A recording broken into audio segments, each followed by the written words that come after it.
Soy Fernando Díaz Villanueva, hoy es 22 de febrero de 2020 y esto es La Contracrónica.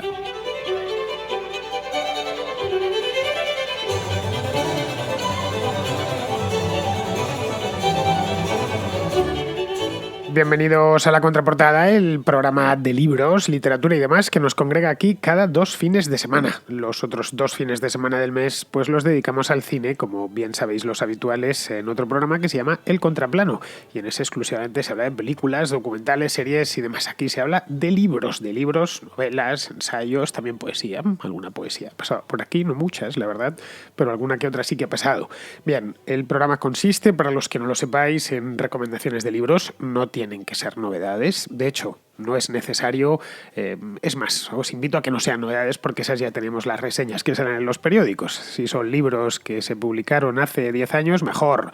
O si se publicaron hace 50, mejor. Bueno, si es de 50 no, porque luego cuesta un montón encontrarlos. Las reseñas tienen que durar entre 1 y 3 minutos aproximadamente y me las tenéis que enviar por una nota de voz de WhatsApp. Esa nota de voz tiene que escucharse bien, os lo ruego, porque si no, no ya por mí, que también, sino por todos los oyentes, porque luego sucede que se oye ruido de fondo, qué sé yo, tráfico, rodado, claxon, etc. Es una cosa que cada vez sucede menos, porque insisto mucho en esto, pero todavía me sigue sucediendo. Bien, en el caso de que queráis participar, cosa a la que yo os invito encarecidamente, tenéis que hacerlo al siguiente número de WhatsApp.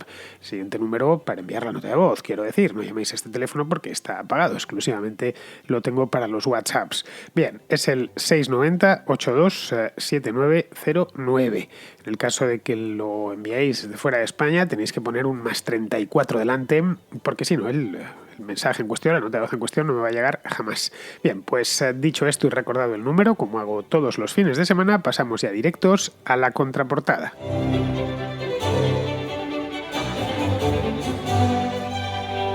Empezamos con Félix, que nos recomienda un libro de Federico Jiménez Los Santos, un libro de hace ya un par de años, pero que se ha vendido muchísimo y de hecho creo que sigue todavía 2 años después en lo más alto de las listas de ventas. Y querría aprovechar esta oportunidad para, por primera vez, dirigirme a tu programa, felicitarte por todo lo que haces. Creo que haces un trabajo increíble.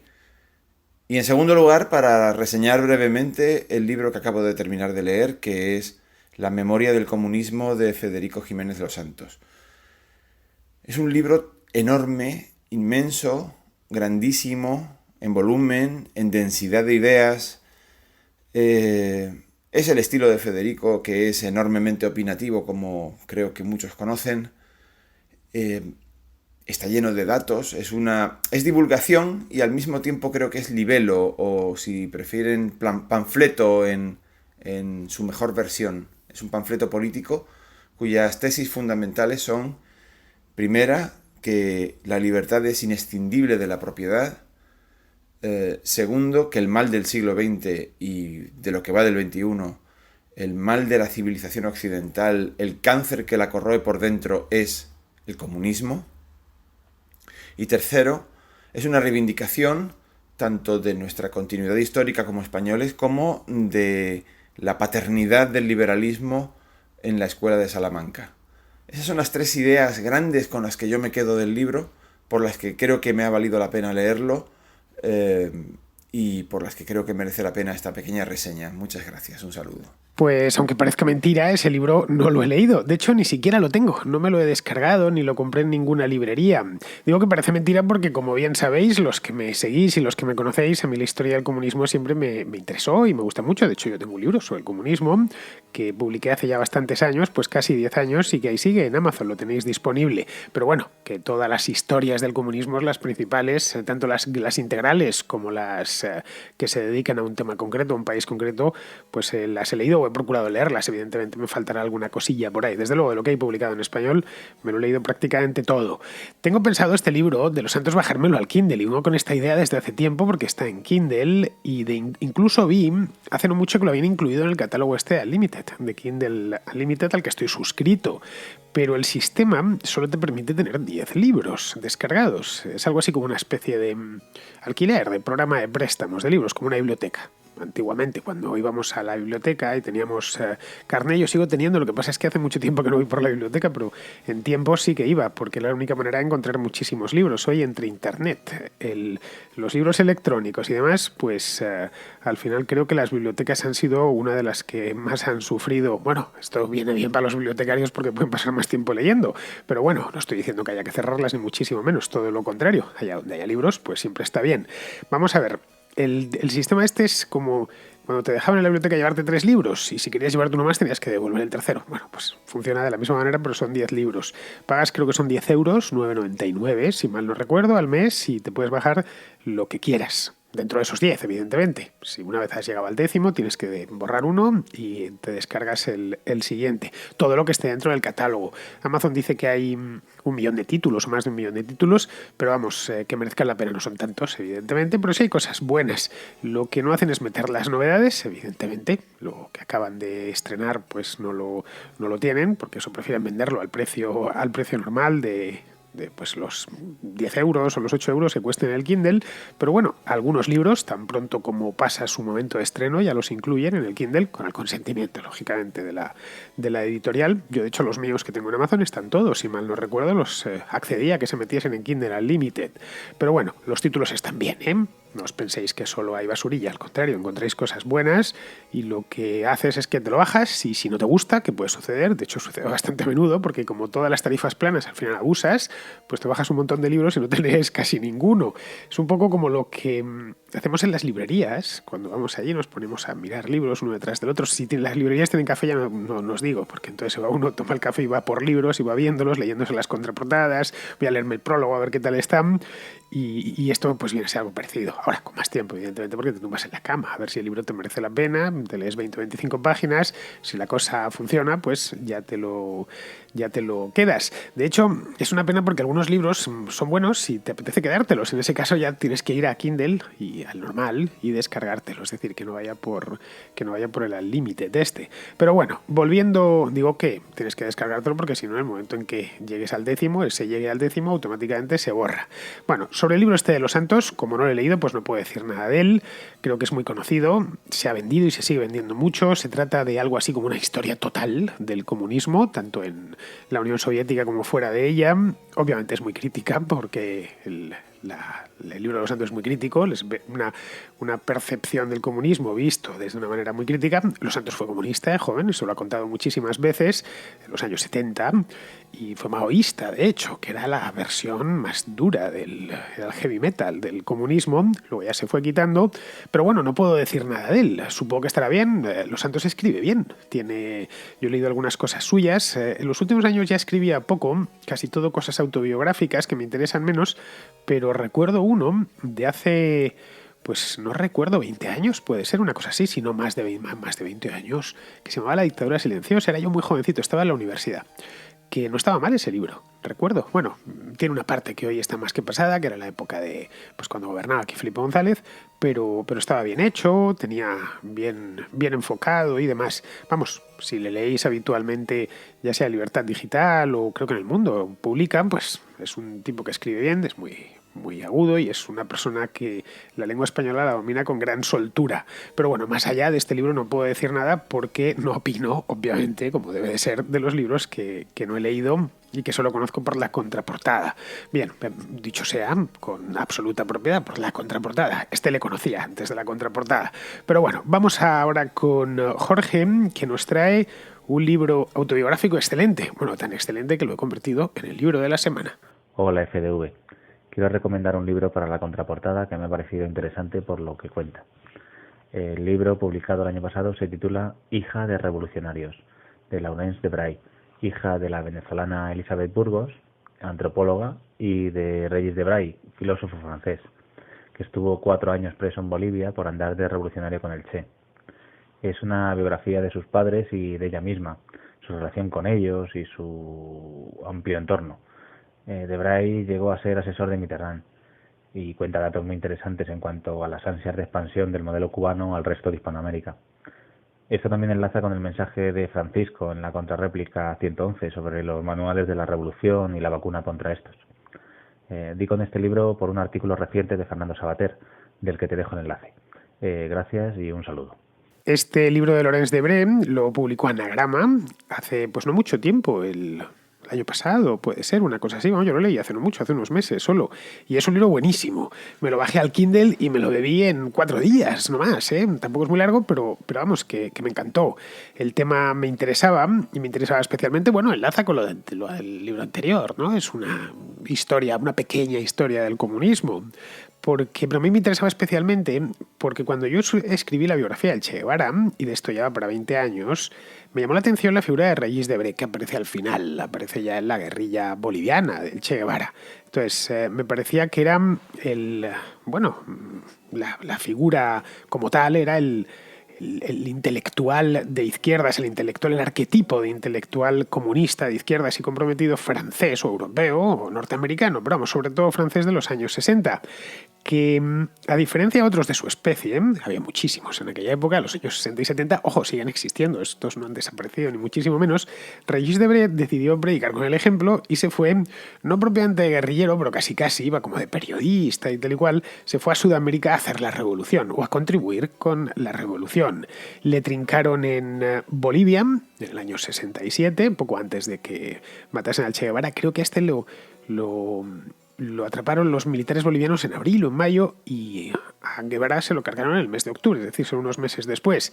Y gracias a él, gracias a Regis Debré, el ejército boliviano y la CIA, sobre todo la CIA, supieron por dónde paraba la guerrilla del Che Guevara.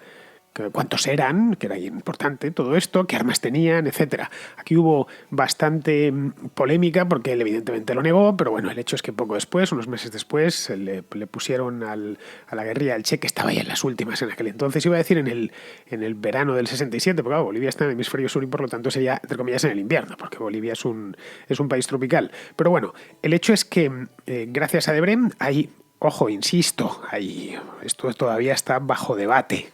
Hay gente que dice que él no dijo nada y que se resistió y demás, pero bueno, la tesis de muchos historiadores y biógrafos del Che Guevara es que fue Regis Debré el que cantó de plano, evidentemente, pues un periodista de París, un intelectual, en el momento en que veía, qué sé yo, que le amenazaban un poco, le partían la cara, pues cantaba de plano. Ojo, no seré yo quien le culpe, que si a mí se me ponen 2 policías y me dan 2 bofetadas, también les canto la traviata y lo que haga falta. Pero bueno, yo no soy un fanático ideológico ni estoy metido en la revolución. El hecho es que este hombre de Regis Debré fue juzgado y condenado a un montón de años de cárcel allí en Bolivia, aunque luego por presión internacional le soltaron rápido.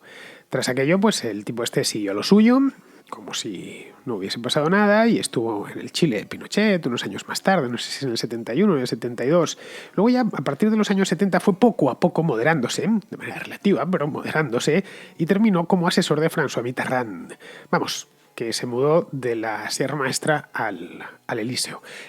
Este hombre era un gran defensor, el gran defensor por antonomasia entre la intelectualidad francesa a favor de Fidel Castro en los años 60 y 70. De hecho, siguió defendiendo a Fidel Castro en los años 80, en los años 90, y seguro que si le preguntásemos ahora, Regis Debré debe tener unos 80 años y sigue vivo, nos lo seguiría defendiendo. Bueno, pues este libro es de su hija, que ajusta cuentas familiares con su padre, y no solo con su padre, sino también con su madre, que su madre es la venezolana Elizabeth Burgos. También en tiempos fue una reputadísima intelectual de izquierdas. Burgos fue, para que os hagáis una idea, muchos evidentemente ya lo sabréis, Elizabeth Burgos fue quien creó el personaje de Rigoberta Menchú, allá por finales de los años 80, principios de los años 90, y quien catapultó a esta activista guatemalteca pues a la fama internacional, que se terminó esta mujer llevando hasta un premio Nobel de la Paz. El premio Nobel de Rigoberta Menchú creo que es del 92, por ahí, 91, 92, una cosa así. Es decir, que esto le viene de lejos. Ella también, Elizabeth Burgos, también fue de las que se moderaron, de las que pasaron de la Sierra Maestra del Elíseo, y terminó, creo que, de alto cargo del gobierno de Mitterrand, llevando cosas relacionadas con América Latina y tal, ahí en París, es decir, como intelectual orgánica del socialismo francés. El hecho es que Burgos también tuvo un recorrido, ya digo, bastante similar al de su marido, pasó de revolucionaria en ejercicio a revolucionaria de salón posteriormente, aunque en su caso ha ido algo más lejos, según tengo entendido. Tampoco es que le siga la pista Elizabeth Burgos diariamente, ni muchísimo menos, pero vamos, ha terminado convirtiéndose en antirrevolucionaria incluso. Hoy es muy crítica con Maduro, con el chavismo, con el régimen cubano, el mismo régimen cubano al que ella ardorosamente apoyaba cuando era joven. Elizabeth Burgos además da es el retrato exacto de la intelectual hispanoamericana de izquierdas de esa época, de los años 60. Era hija de un terrateniente venezolano que, pues, cuando tenía 20 y pocos años, se hizo comunista y terminó en la Cuba de Castro, en la época florida de la Revolución, durante la década de los 60, y después, pues, apoyando ya desde Francia, cuando conoció a Régis Debray, se fue a vivir a Francia, apoyando todo tipo de movimientos revolucionarios que se producían en Hispanoamérica. Bien, como podéis ver, el libro ya promete bastante, teniendo en cuenta que es una autobiografía. No es una autobiografía sistemática y exhaustiva, pero bueno, que es una autobiografía que cuenta muchas cosas de su propia vida. Claro, esta mujer conoce muy bien el pasado de sus propios padres, no ya porque se lo hayan contado, que entiendo que se lo han contado, aunque ella reconoce que de estos temas rara vez habían hablado. Es decir, que del pasado revolucionario de sus padres no era un tema de conversación habitual y que ella misma fue la que, a raíz de que se quisiese poner a escribir este libro, pues se lo echó en cara a su padre. Le dijo, le preguntó evidentemente lo de Che Guevara del año 67, pero muchas cosas pues lo sabía, no solo por lo que le habían dicho Elizabeth Burgos y Régis Debray, sino porque la metieron en eso siendo ella una niña. Me cuenta, por ejemplo, esto aparece en el mismo libro, cuando en los años 80 la enviaron a Cuba a un campamento de pioneros. Allí le entregaron un fusil y les enseñaban a disparar, a cargar la munición y todas estas cosas, insisto, a niños pequeños. Es decir, esta edad pues debía tener ella aproximadamente unos 10 años de edad, más o menos. La cosa es que en aquel campamento pues tenía que comerse enteritos de principio a fin los discursos de Fidel Castro y asistir además de todo esto a la infatigable actividad política de sus padres, especialmente del padre, al que, según cuenta ella, pues no se le veía mucho por casa. Esto enlaza la historia de Debray, enlaza directamente con lo que cuenta Paul Johnson de los intelectuales, ¿no? Es gente que quiere muchísimo a la humanidad, pero no mucho a los que tiene cerca. Es decir, puede dedicar todos sus desvelos así a la humanidad en su conjunto de una manera un poco difusa, pero luego pues tiene una relación horrenda con sus propios hijos o con su propia mujer o su propio marido, que es algo que en Intelectuales, su libro extraordinario de Paul Johnson, va a tomar unos cuantos intelectuales famosos, se remonta hasta Rousseau, no os digo más, y empieza a ver que si hay algo que se reproduce en todos ellos es este mismo comportamiento. Se entregan en cuerpo y alma, pues como si fuese una religión, porque es que el revolucionario no deja de ser una especie de, entre comillas, misionero de su propia religión, que en este caso pues es la revolución comunista y demás. El hecho es que cuenta también que el padre llegó a decirle, así a la cara, ¿no? La encaró y le dijo, explícame, que esto es hora de que tengamos esta conversación, hija. Lorenz se llama, Lorenz. Es ahora cuando tienes que decidir dónde te vas a situar ideológicamente. Ojo, a los 10 años. Un completo desvarío. Que en cambio esto era habitual en activistas fanatizados. Era y sigue siendo habitual en activistas fanatizados. Para quienes, pues todo es política y entonces pues un niño de 10 años por supuesto que tiene que tener los mismos intereses que el padre o que la madre y a los 10 años tiene que tener clarísimo quiénes son los buenos y quiénes son los malos. La cuestión es que la autora, de niña pues tuvo que ir a Cuba y a estos sitios, pero cuando ya se hizo más mayor terminó trabajando en banca, curiosamente, un poco como una venganza contra sus propios padres, en banca de inversión, además, en UBS, creo, en un banco grande. La cuestión es que esta pasó del tema y quizá pues como veía todo aquel delirio ideológico en casa, pues ya quedó vacunada de por vida y esto le permitió ya de paso conocer la naturaleza íntima del régimen castrista y en general de todos los revolucionarios, los que han dado su vida por la revolución. Ojo, Régis Debray no dio su vida entera por la revolución, ¿eh? Al final tuvo una serie de voluntades muy burguesas, como tener una familia, por ejemplo, y una vida confortable en París. Cuando era asesor de Mitterrand no lo hacía gratis, lo cobraba y lo cobraba bien. Ella misma le recrimina al padre que él estuvo un año en una prisión boliviana, cuando le detuvieron en el 67, pero en esa prisión no le torturaron, le respetaron porque además el gobierno de Barrientos en Bolivia tampoco quería buscarse muchos problemas. Es decir, que él no hubo de padecer lo que los presos políticos cubanos llevan padeciendo desde hace 60 años. Es decir, Castro siempre se ensañó con los presos políticos.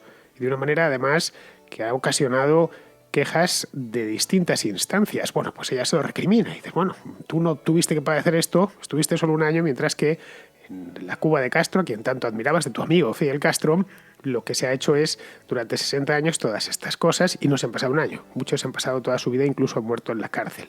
Bueno, no me enrollo más, el libro está muy bien, no es muy largo, y a ratos parece una novela, porque esta mujer consigue darle ese punto subjetivo y apasionado, que es fundamental en todo libro de memorias privadas. Y bueno, aparte de este libro, Laurence Debré tiene también una biografía, El rey Juan Carlos, publicada en español, quiero decir, en francés ya no sé lo que tendrá, pero vamos, no sé qué tal estará porque no la he leído. Con esta biografía hicieron un documental en la televisión francesa que dirigió Miguel Courtois. Miguel Courtois es un cineasta medio español, medio francés, creo que su madre es española y su padre francés, y en España quiso pasar televisión española, esto se hizo hace unos años, 4 o 5 años, y se armó, que televisión española luego no quiso y tal, y se armó un pequeño escándalo. El documental lo podéis ver, está en YouTube, no tenéis más que buscarlo. Yo, Rey Juan Carlos, una cosa así se llama, está subtitulado en español y la verdad es que no está nada mal.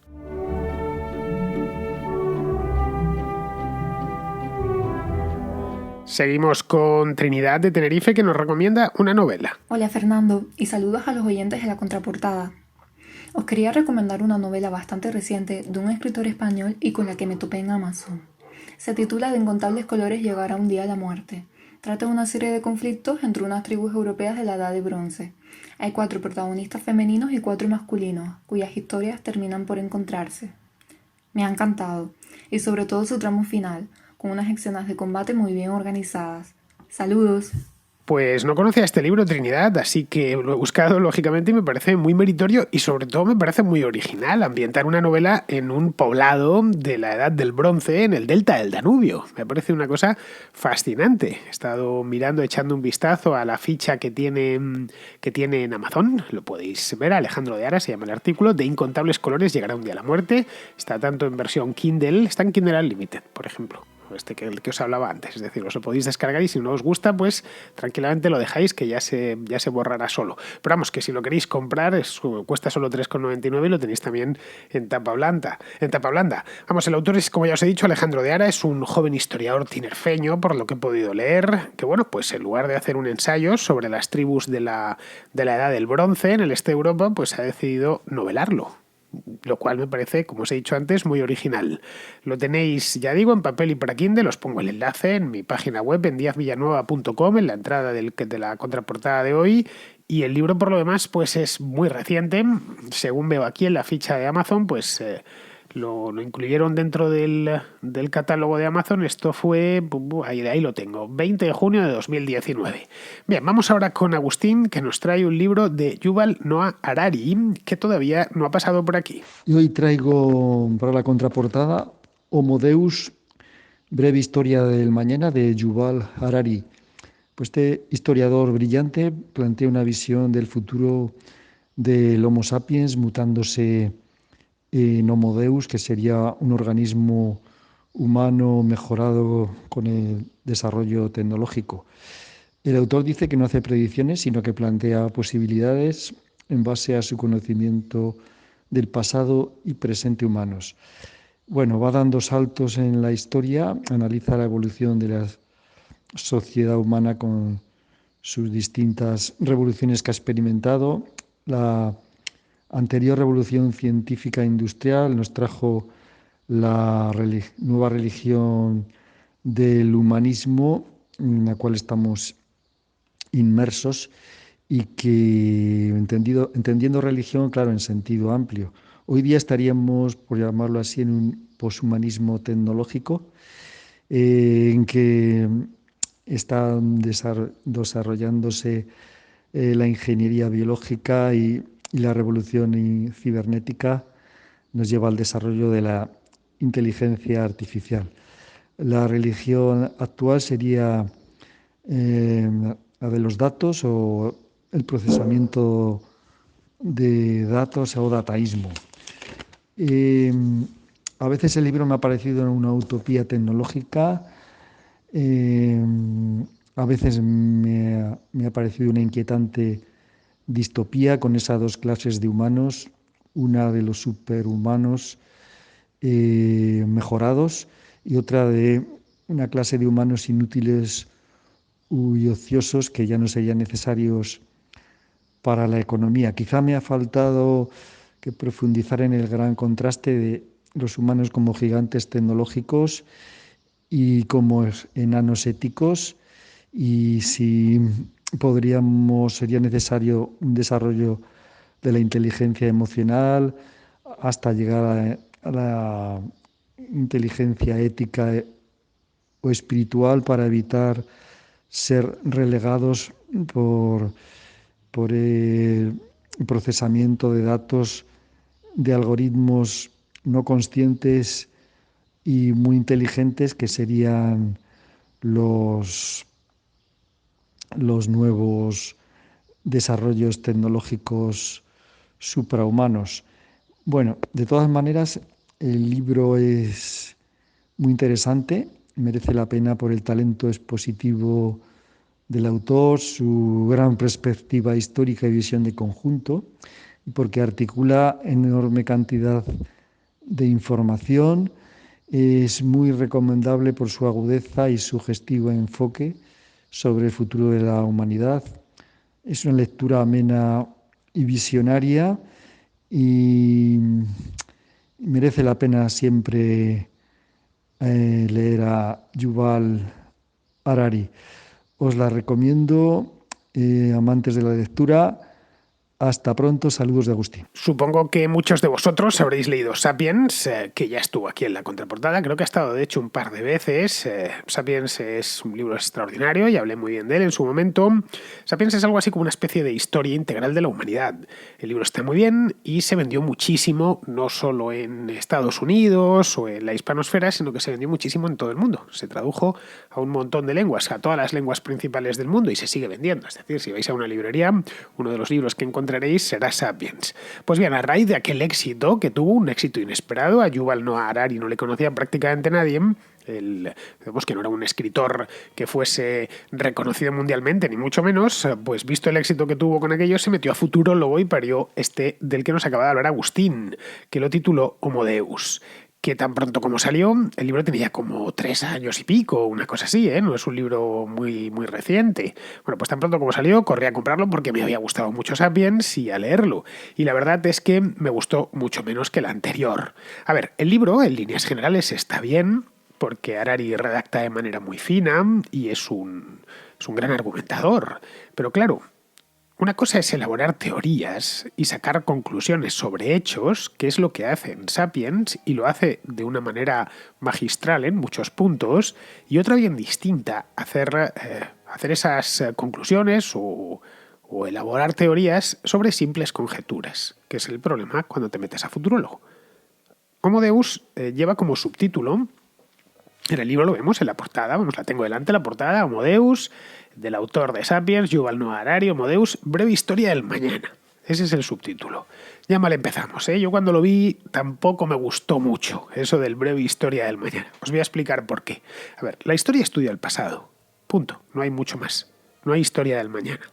Y desde Tucídides lo hace ciñéndose a los acontecimientos. Que eso sí, se pueden ya a partir de ahí interpretar e interrelacionar libremente. Los acontecimientos pueden estar registrados en un texto, en un legajo de un archivo, en una inscripción que encontramos, en un objeto hallado en una excavación arqueológica, o en un testigo de hielo del Polo Norte. Son hechos que han quedado registrados. Hay un registro. Con el futuro no tenemos registro. No hay registro de nada porque es que aún no ha sucedido. Luego no queda otra que especular. Y eso solo se puede hacer apoyándose sobre los hechos del presente. Es decir, lo que ya sabemos, lo que ya ha acontecido, de lo que sí tenemos registro. Por eso es una especulación casi prácticamente todo el libro de Homo Deus. No todo, pero casi todo el libro. Es decir, una especulación sobre lo que sucederá dentro de lo que hace Harari es que pilla una horquilla de tiempo larga. Hay cosas que efectivamente pueden pasar porque son muy cercanas. A ver, no es lo mismo especular sobre lo que sucederá la semana próxima, eso es muy fiable, que sobre lo que sucederá dentro de 15 años. Es decir, que el horizonte temporal que pongas cuenta mucho. Lo que hace en Homo Deus Harari es tomar, mejor dicho, el modo presente, lo que vemos y lo que podemos tocar y lo que sabemos, el mundo que conocemos, y el que él conoce, y proyectarlo hacia el futuro. El autor conoce bien el presente y conoce bien el pasado, porque es un tipo culto y leído. Es también una persona inteligente. Y que ser inteligente pues ayuda a interrelacionar bien la información. Pues bien, sobre ese conocimiento del presente y del pasado, elabora su tesis, echándola sobre el futuro. Pero es que, a ver, una de las cosas que la historia nos enseña es que no se pueden hacer previsiones, ni optimistas ni pesimistas. Previsiones a largo plazo es imposible. Es absurdo, además. Es una pérdida de tiempo, esencialmente.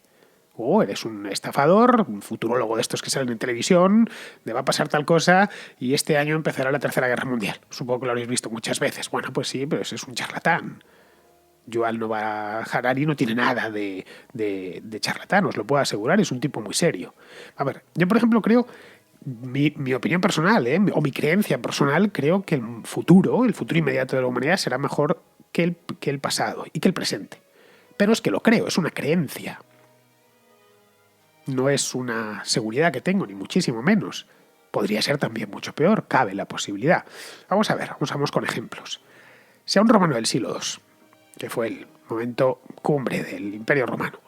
Le dicen que 3 siglos más tarde su ciudad iba a estar semiabandonada, que iba a pasar de 1 millón de habitantes a 60.000, que iba a haber vacas y ovejas pastando entre las ruinas, que el imperio se habría esfumado y que imperarían la guerra, la escasez, las enfermedades, etc., pues ese romano no se lo hubiera creído. Pero es que así es como era la Roma del siglo V.